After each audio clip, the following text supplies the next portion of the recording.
that you're aware that one of your accounts is presently overdrawn, and many of the expenditures do not look like normal church-related expenses.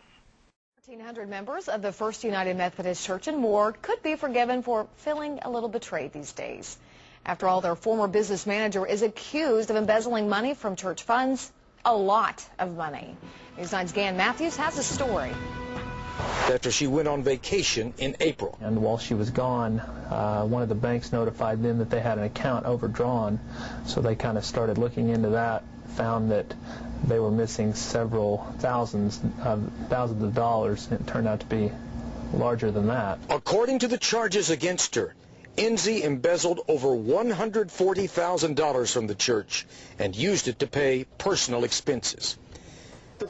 Our church had pretty good financial policies and procedures in place, but we have come to know that if someone is intent on stealing from you, they'll find a way to do it. After this has happened, we went back and completely rewrote our financial policies and procedures and got everybody's input on that. But the other part of that is the staff and the committee chairs have to follow those procedures so that they are effective. Prior to our meetings, I would ask Sonia to provide me with expenditures, which I already knew what items would be there, and then the balance in the account. She sent those to me in a very timely fashion, and so I thought everything was fine with the committee. Only later did I learn that there's a transaction report that she should have been providing for me.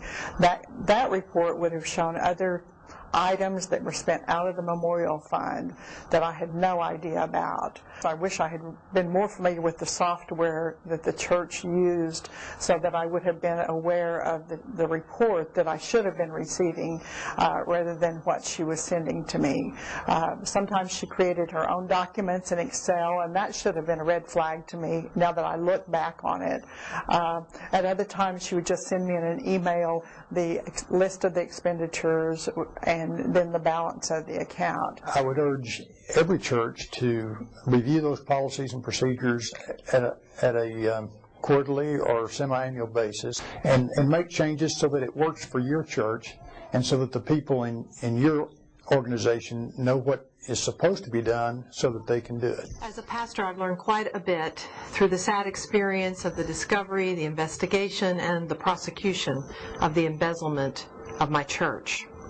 I'm grateful to have the opportunity through this video to say to my colleagues that what happened to my church could also happen to your church or ministry setting. Recent studies indicate that at some time or another, most of us will serve churches or ministries that must address anything from unintentional misappropriation of funds to embezzlement. In April of 2009, I received a phone call from our church's banker telling me that he thought that it was possible that our church was being embezzled. From that day to our final restitution and sentencing hearing in January of 2011, the leaders of my church worked together to investigate and to successfully prove the extent of the crime against us. Our conference treasurer, director of communications, our chancellor, as well as our district superintendent and our insurance carrier were supportive of us throughout the process. And in the end of this tragic chapter in our history, we were awarded full restitution for our financial losses, but there are other losses that cannot be measured in dollars when the trust of good people who have given sacrificially for the church's ministries has been broken. Along with access to this video on the OKUMC website, our Treasurer's Office has also provided a resource guide for you to help you to evaluate your ministry's financial procedures. And if unfortunately you learn that your ministry may have been embezzled, they have also provided the immediate steps that you should take to address that situation. It happened to my church. It could happen to your church or ministry. If it does, will you know that you have done all that you could do to protect the sacred trust of those who have given so faithfully?